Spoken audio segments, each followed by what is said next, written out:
What do you mean it's safe for these cards to come back? Make sure you guys smash the evolution crap out of that subscribe button so you guys don't miss out on more awesome. We're going to be starting off over here with the Supreme King Dragon Starving Venom, and what better way to sell Age of Overlord than to bring Starving Venom back. Now, before you get off of your crazy high horse here, and you're like, no, it's not coming back, no. At 1, it's way more tolerable. You can actually remember. Now remember, this thing does take 2 Dark Pendulum monsters to make it. You have to fusion summon it, or, special summon it by tributing the above, alright? Which was always, like, the gimmick to make it, which was pretty good. And you can target another monster on the field or in the graveyard until the end phase. This card's name and original effect become replaced with that monster's effect for the rest of this turn. And if your monster attacks defense vision monster, you get some trample damage. The thing that made this a ridiculous card was the, cheese burn multiplication factor that you would be able to, adapt towards this. Now, in a world of bringing this back at 1, you know that the TCG is going to try to find a way to cheese break this. We already know that. I'm not trying to dodge that fact, but considering all the Supreme King Dragon stuff that we actually have, and we do not have Electromite. I mean, I guess it is a conversation piece for another day that you think that we could bring Electromite back, because it is a pendulum set, right? But Exceed the Pendulum does exist in the set, so that doesn't make sense for them to want to focus on some sort of bring back for that. So, to be honest with you, I think 1 as an experiment to see where things go. I mean, the summoning conditions are 2 Dark Pendulum monsters, so at least every other, pendulum deck in the whole wide world, won't be able to abuse this, but, Triff would be having an absolute party out here, trying to find a way to have some sort of clarity or some sort of push for this. I don't really have much else to say about this. I think that I'm down to try some of these cards, allowing them the chance to come back into the game. Other things, are going to be more absurd than others. Like, let's be honest here. Like, there are things on the list that you look at and you're like, no, that should never come back. And it's perfectly understandable at the end of the day when you look at like the general power scaling of certain things. But this is one of those cases of a card that you look at, you're like, yeah, this is an incredibly strong card, but at 1, does it make or break things after years of power creep? I don't know. Next up is Magic Specter Unicorn Kieran. Robbie, are you really going to try to justify Unicorn coming back? So the first thing about Unicorn that looks very appealing is it is a low scale. It is a 2 scale, but the problem is the pendulum scale side of the card doesn't do anything. Now, the thing that always made this card ridiculous was during either player's turn, quick effect, target 1 pendulum monster in your monster zone and 1 monster your opponent controls, return them to the hand, and you could only use this effect in Magic Specter Kieran once per turn, and this could not be targeted or destroyed by the opponent's card effects. Straight off the bat here, the targeting protection makes this a little bit of an issue, which means that your opponent can't impermanent. Like, what are you supposed to do about this? Which means that they're essentially going to get any sort of uninterruptible bounce back with this. So at that point in time, you're looking at this, you're like, oh boy, that's a strong clause. So can we justify the rest of the card? I mean, a quick play monster effect that lets you bounce back a pendulum monster and another monster to the hand. Honestly, it's a little bit more balanced than it used to be. You can still Dark Rule and No More turn it off. I mean, let's be honest here. You can Dark Rule and No More turn off a lot of things in this game that aren't so much of an issue. But the other thing is, this is a 6-star, which means it can constantly be rependulum summoned out. And that's where lies our problem. It's the non-targeting destruction, the non-targeting point blank that I think actually makes this card a problem. Now, if we were to bring this back, does this automatically topsy-turvy, spin pendulums back out of control? All of a sudden, is this deck tier 0?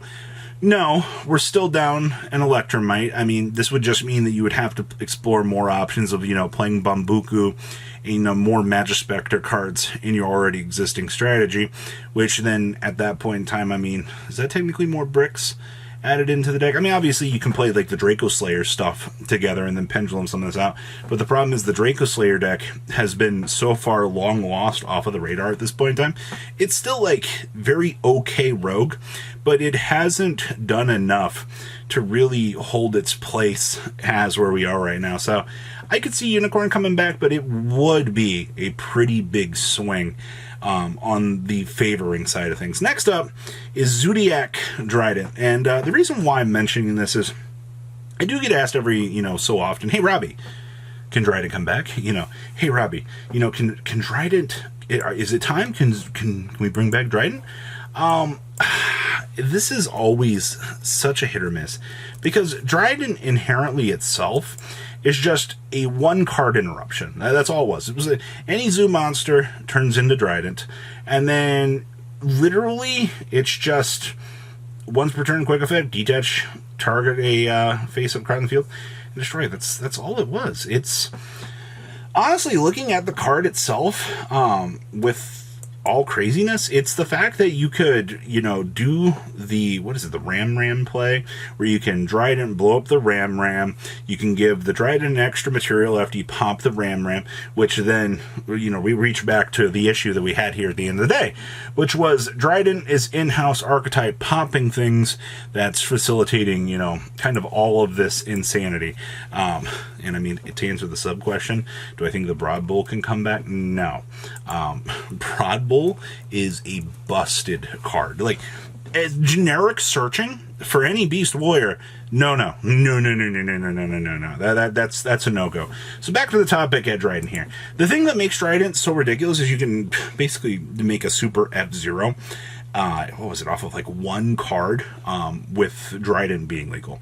And that's why we saw Dryden unfortunately get annexed out of the game, because unfortunately that pop, not for the defensive options, it's for the offensive capabilities for the extension packages that makes it the issue. So at this point in time, I think that Konami has, they tried every couple of years we recheck to see, hey, do we think that this is safe at this point in time?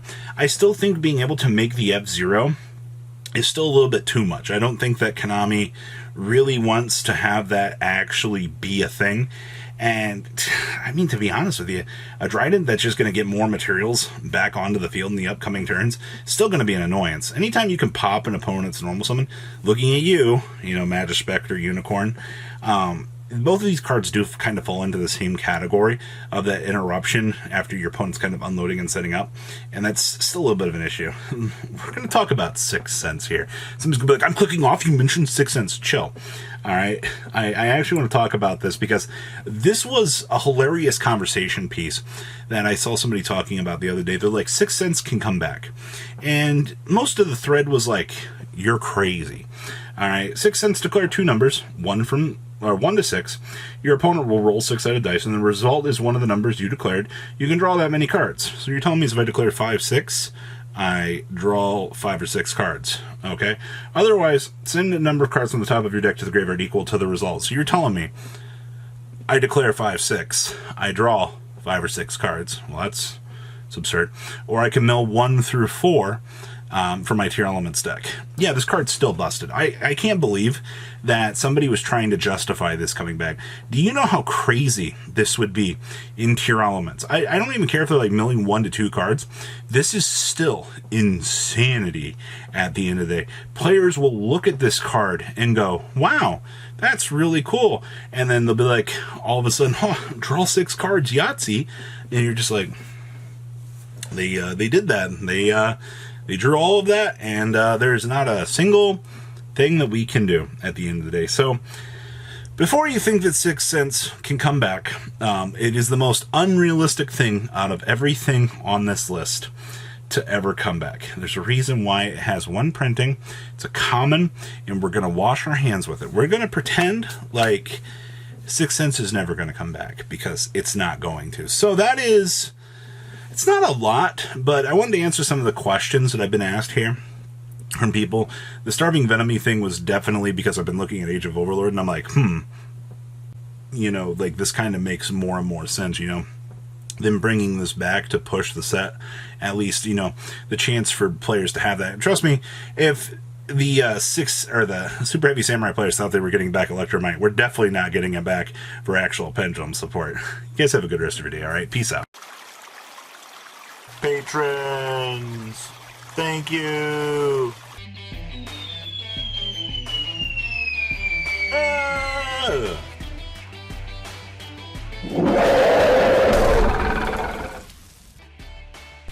Thank you so much for watching. Check out these other videos.